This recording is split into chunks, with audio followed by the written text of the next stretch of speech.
After all we have done, humans are hunting us. But I fear we are all targets now. What is that? Who sent you here?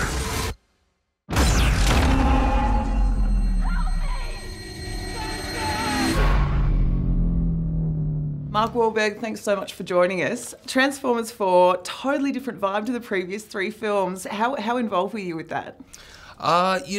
Michael just asked me after we made Pain and Gain if I'd be interested in making the movie with him, and I said absolutely. I mean, we had such a great time working on Pain and Gain, and I admire him so much as a filmmaker. We get along really well.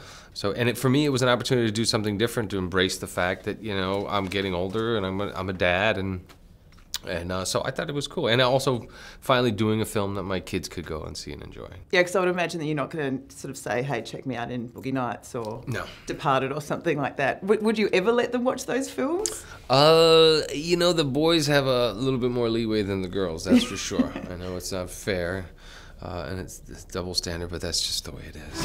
How many more of my kind must be sacrificed? You gotta have faith, Brian. Maybe not in who we are,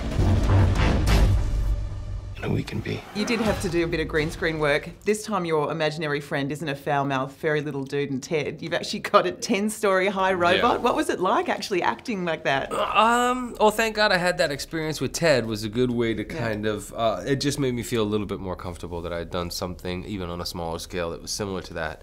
But you just gotta trust Michael that he's gonna bring it all to life around you, and you have to be committed 110%, because that's the problem. If you don't just let go and really try to be in the moment, then you end up looking more silly. The level of the effects and the characters in this film is next level again. The new Dinobots are awesome, and those Decepticons, they are scary. Tell me about seeing that stuff back. It's pretty amazing. I mean, Michael has these previses where he'll kind of show you an animated version of what the sequence is going to look like, and it looks pretty cool, but then when they're like real, it's amazing. You're in good hands with Michael. You just trust him. You guys have never seen a truck like this before. Dad, you can't keep spending money on junk. I don't think it's a truck at all. I think we just found a transformer. It seemed to me like you brought a lot of the Mark Wahlberg kind of trademark sort of cheeky humour to this role. How much did you have a part in actually creating the character?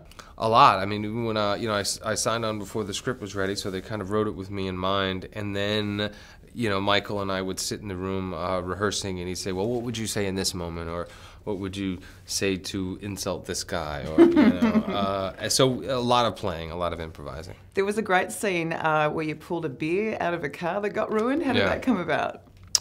Oh, well, we were sitting there, and, and the spaceship crashes, and I crash onto this guy's car, and a beer truck explodes, and there's all these beers around, and I was like, Michael, I should probably drink one of these things. And it was a really hot day in the middle of the summer in Chicago, and so, 20-some-odd takes later, I kept drinking the beer, and every time. How were you feeling at that point? I was feeling pretty good. I was feeling all the back pain was gone, and I was. But every time I would come up with a different line, improvising with this kid. Yeah.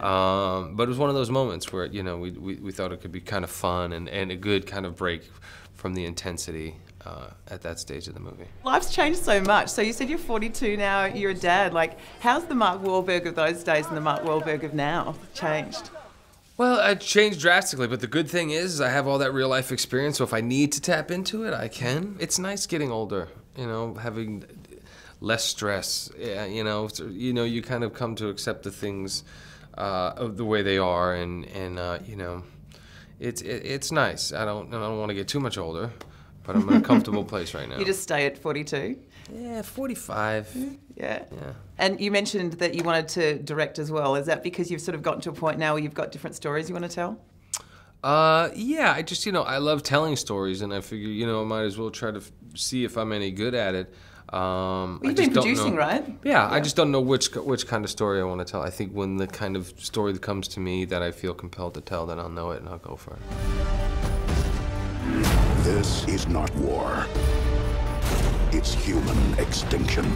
If they like this kind of movie, then they've never seen anything on this level with this scale, and it's a completely new version of the film. You've got new characters, new enemies, new threats. The stakes are much higher, the effects are much bigger, and it's a little edgier, a little harder, but it's also a lot more humor. Awesome. Thank you so much. Really appreciate it. Thank you. I appreciate it.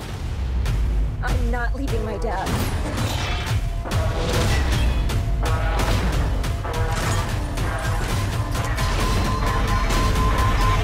We need a new army.